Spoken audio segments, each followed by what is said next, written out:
Popcorn and Pictures Podcast. Hello, and welcome to another episode of Popcorn and Pictures.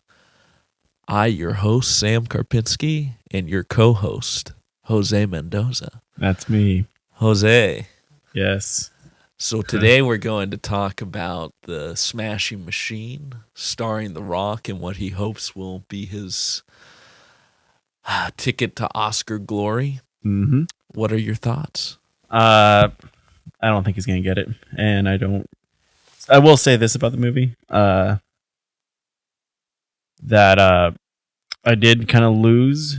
I did forget that was Dwayne Johnson the whole time. So there's that going for it. But other than that, the story was kind of mid. And probably the biggest disappointment this year for me as far as movies go. How'd you feel? I felt nothing. Felt nothing. I felt nothing. I agree with you. Like he did a good job per se, and Emily Blunt did as well. Like they were convincing as the characters they were playing. But a concern going in from some of the reviews that I read was, it kind of feels like just a movie full of like different scenes. There's not like a true, or at least not a clear-cut thematic through line. You have moments where like, he's struggling with addiction, and he comes out of it, and it's just never really like conveyed in a believable, organic way. And I think that's my biggest problem is like it's shot well, the acting is fine for what it is, but it's kind of like I was left after the movie like, okay, why? Like, why does this matter? Yeah. I agree. The movie felt a lot like a checklist movie. It just kind of felt like, oh, this happened, and then this happened, and then this happened, but it never really felt like it was kind of building up to anything. I didn't know this going into it, but I didn't realize that Dwayne Johnson produced the movie. Obviously, much more powerful in Hollywood than Benny Safdie. So when I left the movie, I wondered if Dwayne Johnson had any say in the final cut, which I'm sure he did. Then considering that he comes from, blockbuster movies, he likes to make movies that appeals to a broad audience. This is his first step into art house cinema.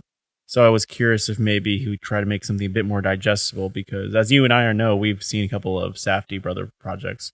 And I think this might be the worst one that I've seen. I agree. Yeah. I thought, because I saw the same reviews too, and I thought maybe it's because the other brother was absent. Kind of like a maybe Ethan Coen, Joel Coen incident where maybe they're best when they work together. But I kind of feel like maybe the what's his name? Dwayne Johnson might have been the reason why this movie might have failed. But that's all speculation. Yeah, I could see that. I guess it'd be one of those things where I'd probably want to like see like what was the original script, like what was cut, what was kept. Like did they change anything drastic during shooting? Obviously, we probably won't know that for a long time if they did. But it really feels kind of like there was missing scenes almost, for connective tissue throughout. And another thing is just thinking about like. The movie just kind of ends. Like there's no there's I agree. no real like conclusion that feels satisfying in any way. It's just like, oh, there was this guy and he was a pioneer for UFC fighting, but like that's it. Like there's nothing really to make you feel anything more. It almost felt like trying to be like a documentary, but obviously a fictional, from a work of fiction in a way. Yeah, and very shallow at that too. I felt like that's kind of the best way to describe the movie, just very shallow and surface level. What was I going to say? Yeah, I wonder how which also makes me wonder, considering like the speculations that we're making. I wonder what the relationship was like with Benny Safdie and Dwayne Johnson. I always kind of imagine. I'm just guessing, but I always considering like the contracts that he has, how he can never die in a movie, he can never lose in a battle. I wonder if he had to, if he was like hard to work with. Because Benny Safdie has made a name in Hollywood. He's worked with like under Christopher Nolan and PTA, but maybe he's just not enough for Dwayne Johnson. Maybe. Well, I think, it kind of touches also like, okay, so it's supposed to be The Rock's big, foray into art house cinema, right? But that being said, it kind of feels like, okay, so an ex-wrestler is playing a wrestler/fighter, and that's what he chooses as his first role for art house cinema. And it was kind of like, well, at least when I first heard of the movie, it was kind of like, well, that kind of seems like a cheat in some ways, maybe not, but yeah, it kind of felt a little disingenuous, so Egocentric. yeah, That's kind of how I felt egocentric. Too. Yeah. Which is a shame because I was going into this movie kind of fairly excited because I'm not much into UFC. I don't like wrestling, but I feel like I know you didn't like it, but the Iron Claw part of that made me excited to see this movie. Which I gotta say, I liked Iron Claw more than this. Yeah, 100%. And I have to say too, I don't necessarily say this is a bad movie. It's just very okay. It's mediocre. Yeah, it's very mediocre. I would say it's good, but I don't think it's something I don't think I would go so far as to say it's good just because I'm harsher on lack of quality in a script, and this just felt very like move from stop sign to stop sign. Yeah, sure. It was like it wasn't like it really never grabbed me at any point, where I felt really engaged or really invested in the characters as to what they were doing, what they were going to do, etc. I agree with that. There were a lot of moments where I guess I was on the edge of my seat because I thought something was going to come out of it. We haven't really touched up on it, but aside from the drug abuse, the movie also has to do with domestic abuse is kind of a stretch, but I mean that's kind of what happens. Emily Blunt's character feels a little underappreciated. And then Dwayne Johnson kind of takes out her anger on him every once in a while. It's domestic emotional abuse. There you go. Yeah, exactly. Yeah. Which Emily Blunt is fantastic as she usually I agree. is. She's always delivers a A-list performance, I feel like. I think they were both great, but again, I just kind of feel like the Jeez, So Eli just entered the space. Yeah. Eli just entered the space. Say hi, Eli. Hi guys, Smash Machine, 11 out of 10, fantastic film. Yeah, and now we're going to continue and tell you why Eli's wrong. So before we were rudely interrupted, what was I saying? So before we were so rudely interrupted. Are you recording? I'm recording. Okay, we're back. So we're back. Sorry. You were saying, Jose. I kept a bookmark in my head. So what I was saying is that I was invested in certain moments. There were certain moments where I was I was at the edge of my seat, if you will. It's not like that type of movie, but I was really engaging with what happened. And then the scene kind of ended, and then it was just sort of the end of it. And there was a point too that I guess in a way it's kind of the climax of the movie. I can't really spoil it, but it has to do with Dwayne Johnson and Emily Blunt's character, kind of the end of her character arc. But I kind of thought that was a little anticlimactic. I felt like that's what it was building up to, but it just wasn't really rewarding in any way. Yeah, I think that's what to me, I think the biggest flaw with the film is. It just kind of goes nowhere. Like, it literally, it feels kind of like a documentary. But a bad one. Just scenes stitched together. It's not very engaging. It's like, okay, well, I'm seeing something that really happened, but it's not really investing me in it at all. It is a shame though, because I have seen a few of Safdie Brothers projects. I've seen Uncut Gems, Good Times, The Curse, which we saw together. And we didn't watch it together. We watched it concurrently. True. And this movie felt a lot like The Curse in some ways. Really? Yeah. Interesting. The cinematography, the music in a way as well. Not story-wise, but filmmaking. Okay, yeah, I get that. Yeah, the cinematography did feel similar. Yeah, I will say. And that was Benny's project. The other one's name is Josh Safdie, I believe. He wasn't involved. Josh so Safdie. For a while, I thought maybe Benny had the sauce. Interesting. But there is we're in a moment where we're finding out once and for all Who's which the best- Safdie has the sauce, Which- because Josh has his own movie coming Coming out out, called Marty Marty Supreme. Supreme with Timothy Chalamet. Stay tuned for our upcoming episode reviewing Marty Supreme. Of The course. Battle of the Safdies. Yeah. But where was I going with this? The filmmaking was good. And I thought it was actually really great. And that's what I was excited for to see in a Safdie brother project, because they definitely have style going for them, and that is present here. But again, I feel like the issue lies somewhere with the story.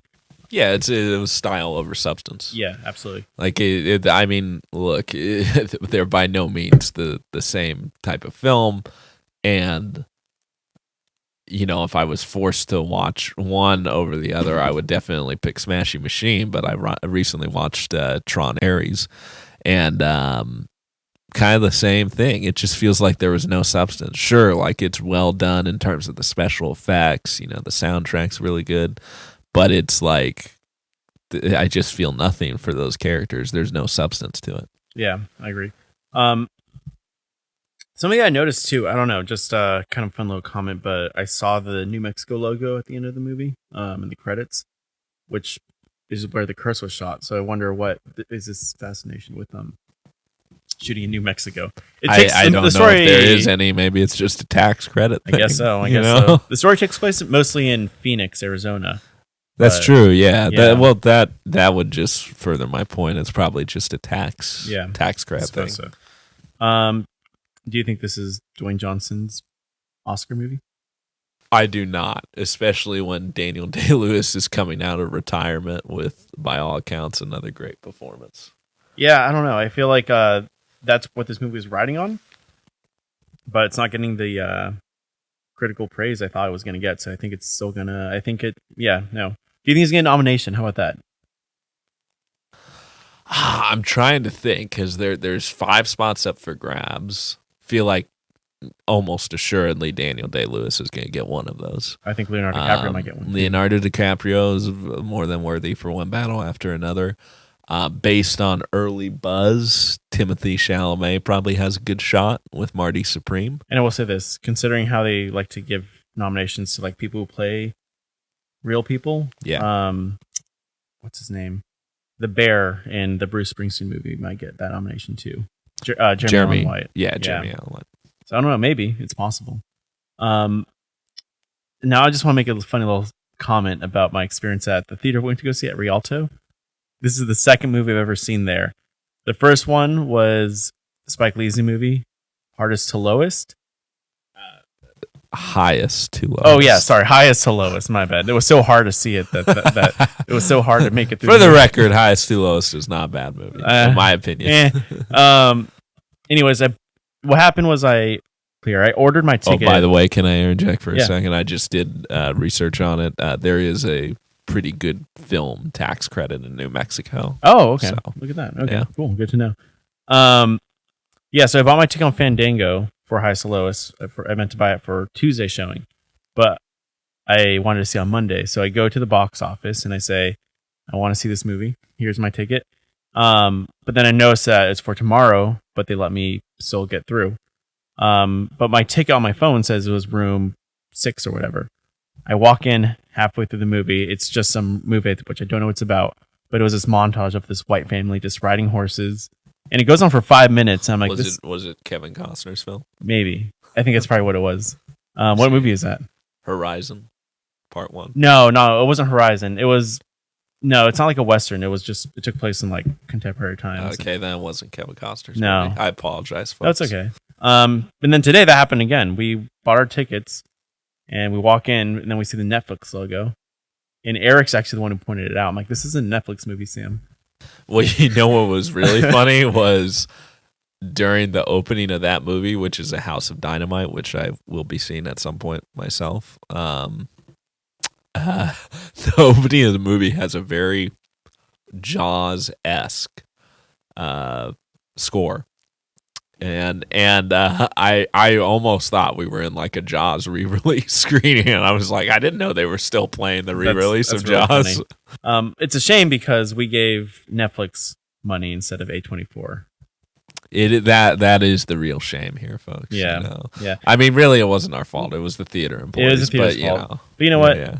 Dwayne Johnson has enough money. He doesn't need our money for this movie, even though it's not really going to him. It's true. And look, you know, by all accounts from the early buzz, I've heard of House of Dynamite is in all likelihood a better movie than Smashing Machine. So, what would you have done to make this movie better for you?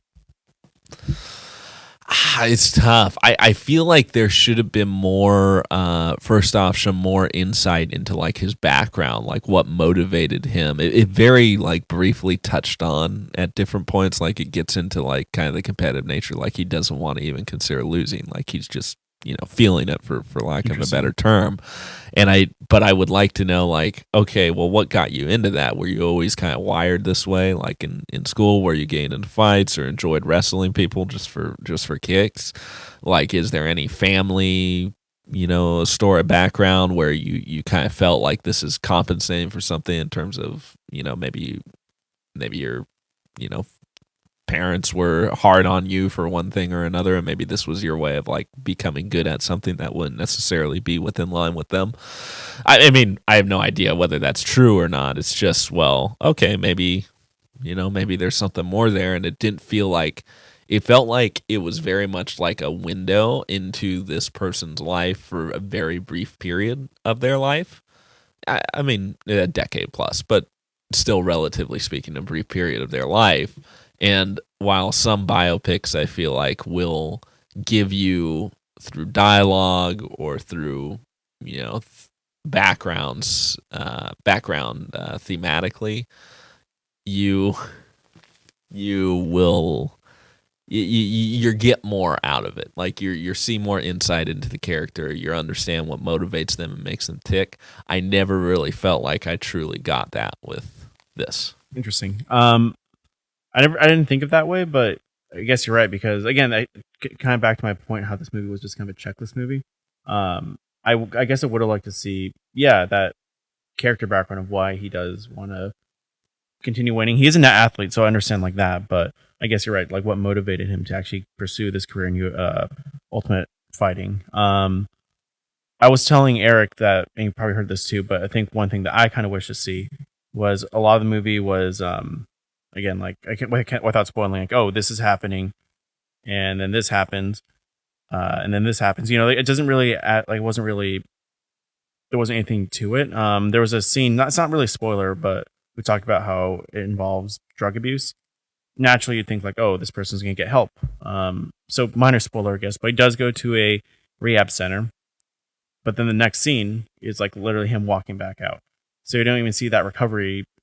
Yeah, it comes off very like easy. Yeah, you know, in the context of the film, which obviously it's not. You know, if I go into rehab, but it's like, yeah, you know, it's like, okay, that was easy, and we never really got to see any struggles with that. Yeah, exactly. The best, I think, my favorite scene was during his initial where he almost ODs. I forgot about that. Yeah, he's in the hospital. And his friend, who's a fellow fighter, comes and sees him, and you know is basically just having like a normal talk with him. Basically, like, "Are you gonna be okay? Like, you need to stop this." And the guy's the Rock is like basically Mark Kerr. He's like, well, oh yeah, you know, no problem. Like he's very, very much like chill, playing things off, like not a big deal, you know, don't worry. And it's, look, I don't know what happened. I just got sick, really sick. You know, it's not he a wasn't big deal. admitting that it was. Yeah, drugs, exactly. yeah. And then he just out of kind of nowhere just breaks down, like he's tired of hiding. It felt very hiding cheap, it. I will say too. I did like that scene a lot. Well, no, but that's emotional... what I'm saying. In context, like it's very well done within the scene itself, and you feel it. But because it lacks a surrounding context, or at least, you know, scenes that would give it more weight because of actually seeing things, you don't really. It does feel cheap in retrospect. To your point. And another point in the movie that felt like that too was, I think you might have been in the restroom during one of these scenes, but I don't know what you were doing. You left the room at some point. Unbelievable. What? Jose just outed me like that. Sorry. I'm just saying. I'm just providing context. But Some context is not needed. sorry. Flowed like a man. Okay, like the rest of us. So we took a little break, but I think what I was saying beforehand was Apologize, folks. Unintended consequences of sharing an office space. a third party invaded our space. But what I was saying was we mentioned the rehab stuff. What was it? No, I think that was just kind of it. Was like there wasn't a lot to that. It was very kind of like, oh, he's in rehab. Oh, he's better now. He Yeah, broke the addiction. I remember nothing. There was no conflict. Yeah, and to your point too, you said how the scene of him at the hospital, his friend coming by, felt a little cheated. Another moment that I felt like that too was I felt as though the movie kind of touched on this element where maybe Dwayne Johnson's character, Mark Kerr, was a little jealous that his girlfriend is now out. Not necessarily abusing alcohol, but she could just have it and have a good time and maybe be a little buzzed. But he might have been jealous of that. The thing is, we don't really see any of that. There's a scene that involves Yeah, and you don't. I at least felt like I didn't really buy into their relationship that much either. I was able to buy into it. It's just kind of moments like that where it would have been nice to maybe see, like, to your point, I would have loved to see like maybe a scene where, because they talk about it too, like, oh, you're out till 4:00 and come home. I would have maybe liked to see a scene where Dwayne Johnson's woken up by Emily Blunt's character coming home at 4:00 in the morning, maybe a little drunk, and see how he would have handled that. Yeah, I agree. That would have added a lot more color to the storyline. Yeah. Because again, there's this the climax of the movie, like I talked about. No, without any spoiler, they kind of hint at that, but it's not like we have anything to grab onto it because it's just, like I said, it's only a hint. Yeah, I agree. So, I mean, if you were to kind of recap your thoughts on the movie, like in a few sentences, what would you say? A